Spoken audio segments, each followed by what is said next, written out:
اور بے شک ہم نے حصول نصیحت کے لیے قرآن کو آسان کر دیا ہے، تو ہے کوئی نصیحت حاصل کرنے والا؟ السلام علیکم ورحمۃ اللہ وبرکاتہ۔ محترم سامعین، سورۃ الاخلاص کا بیک گراؤنڈ اور شان نزول یہ ہے کہ ایک موقع پر اللہ کے رسول صلی اللہ علیہ وسلم سے کفار مشرکین نے اللہ تبارک و تعالیٰ کے نسب کے بارے میں سوال کیا، تو اس موقع پر سورۃ الاخلاص یعنی قل هو اللہ احد نازل ہوا۔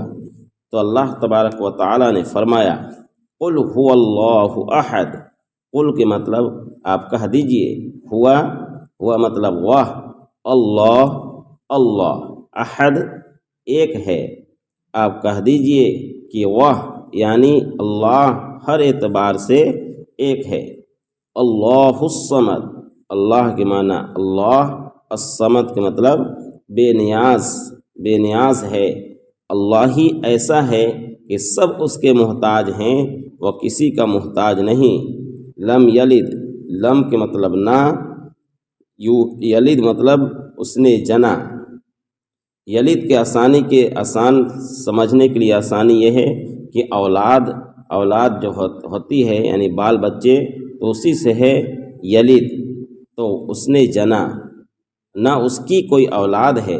ولم یولد، وا مطلب اور، لم مطلب نہ، یولد و جنا گیا اور نہ وہ کسی کی اولاد ہے۔ ولم یکن لہ کفوا احد، وا مطلب اور، لم مطلب نہیں، یکن ہے، لہو مطلب اس کے لیے، کفوا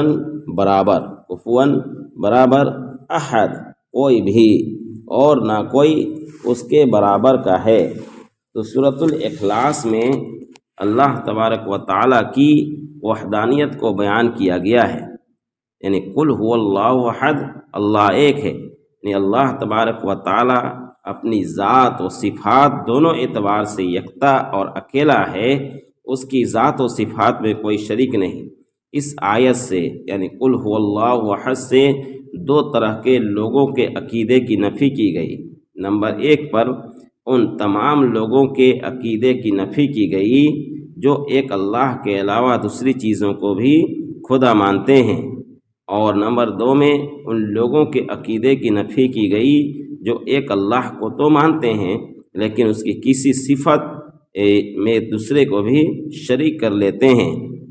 تو اس صورت میں اللہ تبارک و تعالیٰ کی وحدانیت اور توحید کو بیان کیا گیا ہے۔